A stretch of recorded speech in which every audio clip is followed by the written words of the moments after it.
할렐루야, 주님의 이름으로 환영합니다. 제가 오늘 또 기도를 하는데 감사의 마음과 또 나름 서러움이 있었나 봐요. 돌이켜보면서 하나님과 함께 또 눈물의 그런 기도를 할 수 있게 돼서 또 여러분께 송구합니다. 어쨌든 우리의 인생이 여러분 저보다 다 연배시잖아요. 여기 계신 분들은 마음대로 되지 않는 게 우리의 인생일 수도 있어요. 그러나 요소마다 우리가 믿는 하나님, 또 우리와 동행하시는 하나님이 또 여러분과 우리와 함께 하셨기에 52주 마지막 예배를 하나님께 올려드리는 이 자체가 정말 감격스럽고 감사합니다. 어떤 누군가에는 오늘을 맞이하지 못하는, 오늘이 그렇게 그리운 날인데 오늘을 맞이하지 못한 분들이 우리가 알지 못해서 그렇죠. 주변에 많이 있다는 거예요. 이 하루의 선물은 정말로 귀한 것입니다. 이제 하나님께서 2025년도 잘 마무리하게 하여 주시고 새로운 2026년도에는 여러분 삶 가운데 더욱더 형통하시고 또 기쁜 일이 많이 나고 또 나라적으로도 가정적으로도 또 우리 교회적으로도 좋은 일들이 많이 일어나는 그런 한 해가 되기를 주님의 이름으로 축복합니다. 아멘. 유튜브로도 예배드리신 여러분들에게도 주의 이름이 또 말씀드린 그대로 그 은혜가 임하기를 소망합니다. 아멘. 우리 홍용식 우리 아버님 오셨네요. 예, 평안하셨죠? 잘 오셨습니다. 자, 우리 오늘 하나님의 말씀 계속해서 요한복음 14장 26절부터 27절 본문을 근거로 52주 마지막 주일 우리 하늘뜻 푸른교회 설교 제목을 내 영혼 평안해 이렇게 전해보았습니다. 여러분 그림이 어떤가요? 경포 같기도 하고요. AI가 인공지능이 만들어준 그림인데 내 영혼 평안해를 만들어줘 했더니 이렇게 만들어주더라고요. 그래요. 하늘을 저물어 보면 그것을 이렇게 바라보는 게 남일 같지 않고 어딘가 평안함이 이렇게 들어오는 것 같지 않습니까? 최근에 여러분 뉴스 보셔도 다 알겠지만은 이 쿠팡의 개인정보 유출로 이것이 많이 이슈화가 되어 있고 많은 소비자들이 실질적으로 여기에 대한 보이스피싱이 실제로 일어나고 있음을 제가 아침에 와서 교회에 와서 확인해 보니까 이런 일들이 또 벌어지고 있더라고요. 물론 이 부분을 경찰에서 신속하게 수사하고 있다고 하지만은 사실은 이런 일이 발생되어서는 안 될 것입니다. 저 또한 이 회사 제품을 쓰고 있는데 문자가 저한테도 날라왔어요. 고객님 정보가 유출된 것 같으니까 죄송하다는 사과 문자가 왔는데 그 사과 문자를 받고도 마음이 편치가 않아요. 야, 내 정보 괜찮을까? 혹시 내 계정?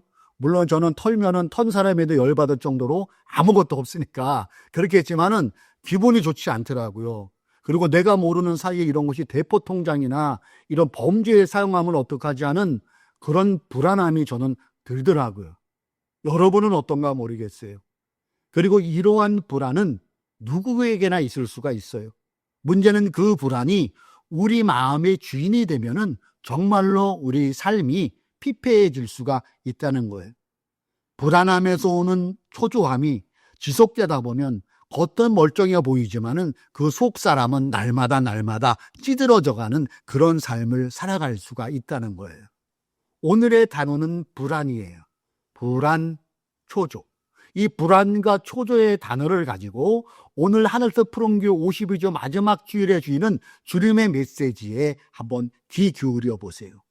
불안, 초조, 이로 인한 불면의 밤, 악몽에 시달리는 이 상황에서 주님의 이 말씀을 들여다보세요. 평안을 너희에게 끼치노니 곧 나의 평안을 너희에게 주노라. 이 말씀은 우리가 좀 더 적극적으로 이렇게 받아보고서 읽으면 어떨까요? 평안을 종안에게 주노니, 용식에게 주노니, 종배에게 주노니 나의 평안을 너희에게 준다. 이 평안이 우리 모두에게 임하기를 주님의 이름으로 먼저 축복합니다. 이렇게 세상은 불안을 퍼뜨려요. 세상은 자꾸 불안함으로 우리 마음을 흔들어요. 그러나 오늘 본문 속에서 주님은 불안을 주는 것이 아닌 평안을 주신다고 우리에게 분명히 말씀하고 계세요. 그리고 본문에서 좀 더 분명하게 더 말씀하는 게 그 다음 말씀이시죠. 그러면서 이렇게 말씀합니다. 같이 읽어볼까요? 시작. 내가 너희에게 주는 것은 세상이 주는 것 같지 아니함이라. 이 말씀이 뭐예요? 평안을 주는데 비교 불가라는 거예요. 차별화 전략이라고 할까요? 비교 불가. 세상에 주는 평안, 내가 주는 평안은 비교 불가라는 것을 주님이 분명히 말씀하고 있어요. 그리고 우리가 이 부분에서 분명히 하나 짚고 넘어갈 부분이 있어요. 이 평안은, 주님이 주시는 평안은 문제 자체가 사라진 데에서 오는 평안이 아니라는 거예요.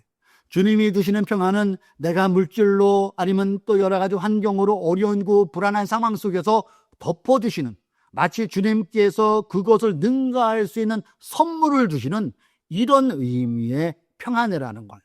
다시 한번 말하기는 우리 유튜브로 예배드리는 여러분들에게도 주님이 주시는 이 평안을 온전히 누리시는 2026년도 되시길 주의 이름으로 축복합니다. 아멘. 우리가 주일에, 여러분 눈치 빠른 분은 아시겠지만은 이 14장을 벌써 3번 다루는 거예요. 3번. 장수가 그렇게 많이 길고 중간 정도 되는데 이렇게 우리가 다루고 있는데, 일전에 제가 여러분에게 말씀드렸죠. 이 14장은 어떤 내용이라고요? 예수님께서 십자가에 달리시기 전 내가 이제 내 사랑하는 제자들 너희 곁을 떠나겠다고 이렇게 말씀하는 고별 선교라는 것 기억하실 거예요. 그때 제자들이 반응이 어떻었다고요? 주님이 떠나시면은 와, 나 이제 어떻게 살지? 이제부터 누가 우리를 지켜두지? 야, 기님이 안 계시면 내 인생 어떻게 되냐는 불안, 초조, 이 상황이라는 거예요. 그런데 여러분, 우리가 첫 주에 살펴본 그 근심 속에서 덜 떨리는 그 마음과 오늘 이 속에서 우리가 다시 한번 다루는 불안과 초조는 똑같다는 거예요. 제자들이 느끼는 근심, 제자들이 체험되는 불안처럼 우리 인생사에도 때로게 예기치 못하게 불안, 초조가 있음을 부인할 수 없는 현실 속에 벌어지는 일이라는 거예요. 예상치 못한 어떤 일이 발생될 때 오는 불안함, 초조함. 저는 이 말씀을 준비하면서 한번 생각해 본 게 불안이 왜 생기는 걸까를 한번 고민해 보았어요. 제 나름대로의 해석은 이렇습니다. 이 불안은 통제할 수 없을 때 나타나는 것 같아요. 한계를 느낄 때. 예를 들까요? 건강이 내 마음대로 되지 않을 때. 나름 열심히 운동도 하고 몸에 좋다는 거 먹어봤는데 건강이 예전 같지 못해요. 병원에서 진찰을 받아보니까 예상치 못하게 간에 이상이 생길 수도 있고 관절에 이상이 또 생길 수 오는 그런 내 한계에 대해 한계치. 그럴 때 불안이 생기더라고. 물질이 내 계획대로 진행되지 않을 때, 내가 나름 저축을 하고 돈을 잘 모으면 요비 갚을 수 있겠다 생각했는데 예기치 못한 다른 일이 또 하나 뻥 터지는, 그럴 때 불안이 생겨요. 자녀들이 품속의 자식이라고 어느 정도 크니까 이 통제가 안 되는 거예요. 그리고 부모의 마음은 이 길을 가는 것이 맞을 것 같은데 자녀들은 반대의 길을 걸어갈 때 오는 그 부모로서의 한계, 불안이 다가옵니다. 관계가 내 마음대로 풀리지 않을 때, 친구든 가족이든 친척이든 그 관계 속에서 오는 그 스트레스로 오는 그러한 불안, 이럴 때 우리는 불안해져요. 그리고 내면에서 이런 불안이 있을 때 다가오는 속삭임이 뭡니까? 그럴 줄 알았어. 너는 감당 못해. 이번에 너는 무너질 거 틀림없어. 내가 너는 안 된대도, 이런 부정적인 마음이 동시에 확 올라오면서 우리의 마음이 점점 나락 속으로 떨어지는 것, 여러분 느껴보시지 않으셨나요? 바로 이 시점에서 우리는 본문이 말씀하고 있는 주님의 음성에 더욱더 귀를 기울일 필요가 있다는 거예요. 너희는 마음에 근심하지도 말고 두려워하지도 말라. 노란 글씨 보이시죠? 근데 예리한 분들은 제 설교 들으면서 저거 목사님이 설교한 것 같은데 떠오를 거예요. 맞아요. 12월 첫 주에 이 본문으로 설교했거든요. 근데 이 본문이 오늘 27절에서 내가 한 게 아니라 그때는 1절을 가지고 했어요. 요한복음 14장 1절 첫 마디에 주님이 이렇게 말씀하셨어요. 너희는 마음에 근심하지 말라. 하나님을 믿으니 또 나를 믿으라. 이렇게 말씀하셨는데 오늘도 어찌된 일인지 27절에도 이와 비슷한 말씀이 있잖아요. 너희는 마음에 근심하지도 말고 두려워하지도 말라. 여기에서 우리는 저자의 의도를 한번 생각해 보아야 돼요. 이 요한복음을 쓴 요한 저자는 그 제자들, 고린도 당시의 제자의 입장에서 그 내 동료들이 엄청나게 불안에 떨고 있었다는 것이죠. 그래서 이것을 어떻게 표현할까 하다가 1절에도 한번 넣고 27절에도 넣으면서 제자의 불안이 이 정도였다는 걸 표현하고 싶었던 것 같아요. 그러면서 거기에 대한 주님의 대책까지도 이 저자는 써놨다는 것이죠. 그리고 이 구절은 오늘을 살아내는 우리 또한 불안과 초조로 불면의 반을 보내는 사람들이 의외로 많이 있다는 것을 우리로 하여금 생각하게 합니다. 여러분, 돈이 많으면 걱정이 없을까요? 돈이 많으면 무조건 건강할까요? 반은 맞고 반은 틀리더라고. 제가 아는 어느 분은 돈이 수십억 있어요. 근데 이분은 불면증에 시달리는 거예요. 그래서 불면증에 좋다는 침대를 몇 개를 바꿨나 몰라요. 돈을 주고 좋은 침대는 바꿨는데 불면증은 해결이 안 되더라는 거예요. 나 돈이 많으니까 더 오래 살고 싶어요. 그래서 나름 본인 취장하고 롤렉스 같은 좋은 시계도 사는 사람들이 있어요. 근데 시간은 살 수 없는 게 이게 한계고, 여기에서 이 사람들은 또 불안과 초조를 느끼는 사람들이 있더라는 얘기지요. 자, 이 시점에서 우리는 주님의 이 약속의 말씀을 다시 한번 생각해야 돼요. 너희는 마음에 근심하지 말라. 이 속에는 불안해하지 마. 이런 야단이 아니. 주님의 이 말씀은 너희가 하루하루를 살 때 흔들릴 수도 있어. 그런데 내가 너희에게 그 흔들림 속에 평안을 주겠다는 거예요. 우리에게 여러 가지 상황은 바뀌지 않지만 그 위에 덮어진, 마치 작은 물방울에 큰 폭포가 쏟아지면 물방울이 사라지는 것처럼 하나님께서 초월적인 그 은혜를 우리에게 부어주시고 있다는 것 또한 강조하고 있다는 것이지요. 자, 그렇다면 여기서 질문 하나가 남아야 돼요. 그게 가능할까? 그게 오늘을 살아가는 그게 가능할까? 예수님께서는 이 질문에 대한 한 가지 답을 주세요. 그게 바로 26절에 있더라고요. 26절에는 이렇게 말씀하세요. 그 노란 글씨를 한번 눈여겨보십시오. 보혜사, 성령, 그리고 밑에 것이 내가 너희에게 말한 모든 것을 생각나게 하리라. 보혜사를 보내주시겠다는 약속이죠. 지난주에도 이와 우리가 비슷하게 살펴보았어요. 여러분, 보혜사가 무슨 뜻이라고 했습니까?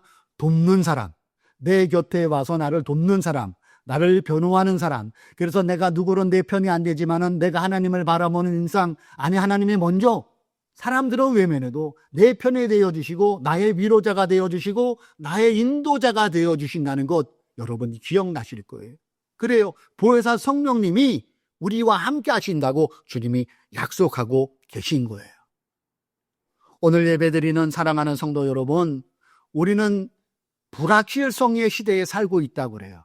아무리 인공지능이 발달하고 그렇다 할지라도 이 불확실성 시대를 완전히 해소할 수 없어요. 그래서 인간의 수명이 있는 한 불안, 초조는 동행합니다. 그런데 여기서 인간이 해결하지 못하는 것을 우리 하나님 영역으로 들어오면은 이것을 해결해 줄 수 있다는 거예요. 그것이 어느 안에 예수님 안에 있을 때, 보혜사 성령님이 우리를 붙잡아 주실 때 우리는 불안, 초조를 능가함으로 그 속에서 상황은 안 바뀔지라도 여전한 물질의 상황, 여전한 건강의 상황 속에서도 주님이 부어주시는 그 은혜 속에, 그 평강 속에 우리가 살아갈 수 있다는 사실을 본문은 우리에게 말씀하고 있다는 것입니다. 그리고 성령님이 하시는 일이요, 생각나게 한다는 거예요. 생각나게. 우리가 어려운 일 당하고 불안이 이렇게 다가오면요, 이게 사고가 자꾸 좁아지잖아요. 평소에는 하나님 감사합니다 하는데 이 감사가 잊혀질 때가 있어요. 여유가 사라져요. 그리고 기도하기도 힘들어져요. 그리고 마음에는 불안, 초조가 내 온 마음을 사로잡혀서 이러지도 못하고 저러지도 못할 때가 있어요. 그런데 여러분, 이런 경우, 이런 체험하신 분들 계시지 않을까요? 힘들어 죽겠는데 그날은 지났는데 몇 달 전에 목사님이 설교했던 그 말씀의 한 구절이 생각나는 것. 이게 우연일까요? 저는 우연이라고 생각하지 않으십니다. 오늘 본문의 말씀은 보혜사 성령님의 역사라고 저는 생각합니다. 우리 집사님 아침에 눈 뜰 때 항상 내 옆에 누군가가 있다는 것, 이것이 그냥 느낌일까요? 그렇지 않다는 것이죠. 내가 내 나름대로의 영역 속에서는 하나님이 오늘도 내 성령이 내 옆에 계시다는 것을 하나님이 그 한 방법으로 보여주실 수도 있다는 것이지요. 그리고 성령님께서 말씀하는 거예요. 그 말씀을 생각나면서 내가 너를 버리지 않는다. 내가 너와 함께한다. 두려워하지 말라. 내 평안을 너에게 준다. 이런 위로의 말씀으로 성령님이 보혜사로서 역사하신다는 사실입니다. 자, 이 부분에서 저는 여러분에게 지난주에도 제가 한 가지를 말씀드린 것처럼 여기에 대한 제 개인적인 것을 전제로 한 팁을 하나 드릴까 해요. 저 또한 어려움과 불안한 초조함이 왜 없겠어요? 수시로 있지요. 그때 제가 주로 하는 것은 말씀 한 구절 붙잡는 거예요. 저는 개인적으로 시편 121편을 힘들 때 막 암송을 해요. 내가 산을 향하여 눈을 들리라. 나의 도움이 어디서 올까? 나의 도움이 천지를 지으신 여호와께서가다. 길진 않죠? 이것을 계속 반복하는, 내가 산을 향하여 눈을 들리라. 나의 도움이 어디서 천지는 여호와. 그러면서 두수를 외우는 것이 아니라 그 도우시는 하나님을 묵상해요. 그럴 때 성령님의 위로하심과 다시 한번 주저앉고 싶은 그 상황에서 일어나는 그런 체험을 많이 한 경우가 생각나요. 바라기는 우리 성도님 여러분들도 긴 거 말고 짧은 거를 한번 암송해 보시면 어떨까요? 한 예로 여호와는 나의 목자시니 내가 부족함이 없으리로다. 이런 거 짧잖아요. 내게 능력 주인 자 안에서 내가 모든 것을 할 수 있느라. 여러분 나름대로의 최애의 말씀을 한두 가지 가지면 참 좋을 것 같아요. 그래서 불안이 나를 엄습할 때, 무서움이 나를 엄습할 때 그 말씀으로 대적하는 거지. 곧 하나님의 말씀은 영감에 의해서 쓰여졌기 때문에 우리가 말씀으로 자꾸 얘기하면 그 속에서 역사하시는 성령님이 우리와 함께 하신다는 사실을 여러분에게 말씀드리고 싶어요.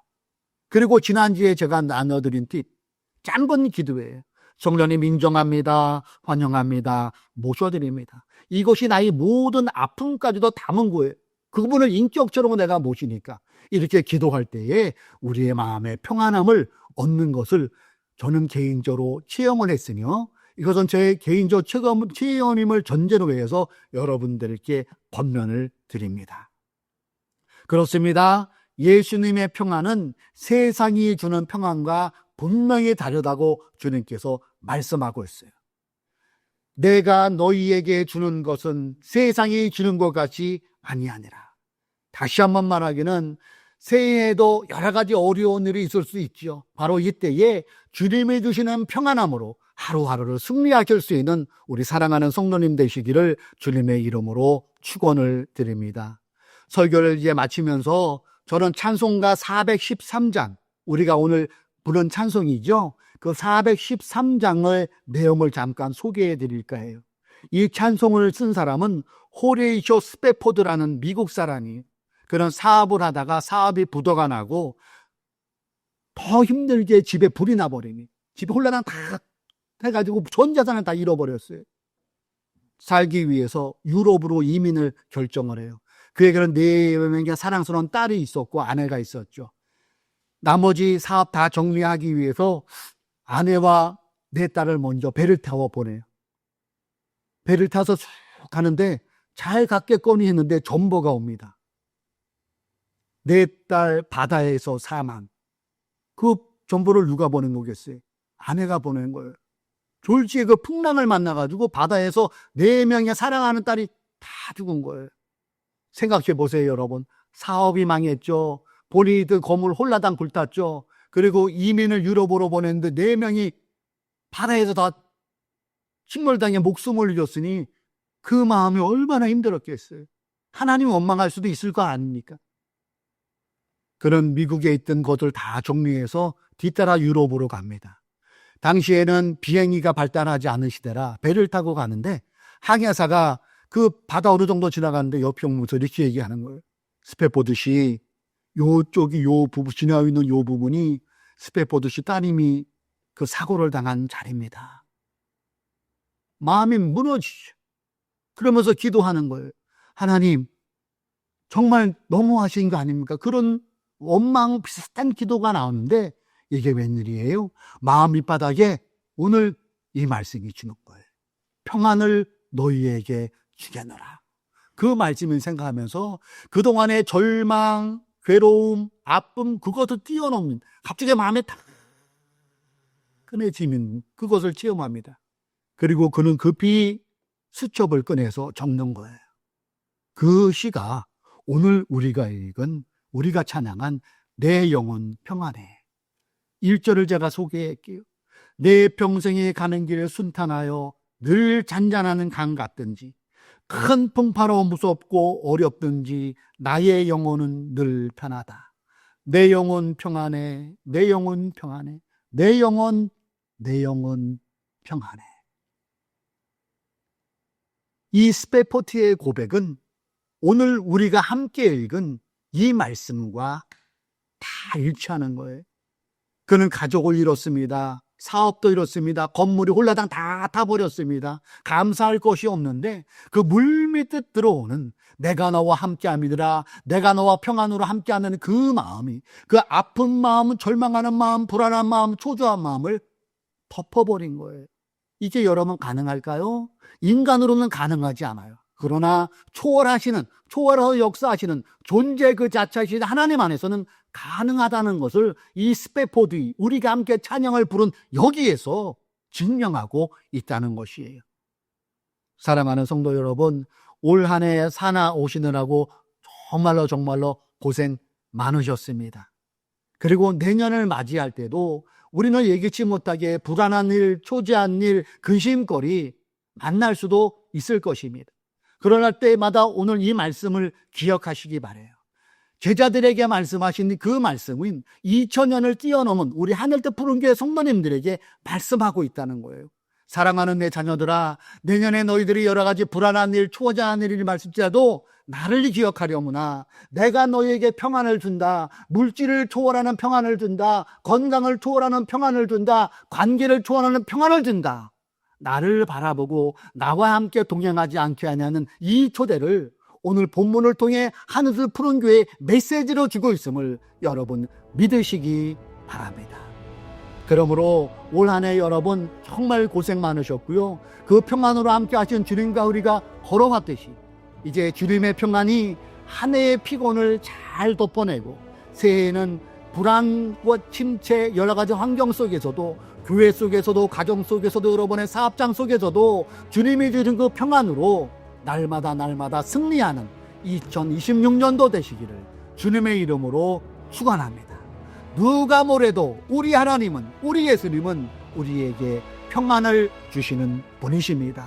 그 평안을 주신 분을 손 꼭 붙잡고 내년 한 해도 힘차게 여러분의 일상을 살아내시기를 주님의 이름으로 축원합니다. 그래서 오늘 설교 제목을 내 영혼 평안해로 정해 보았습니다.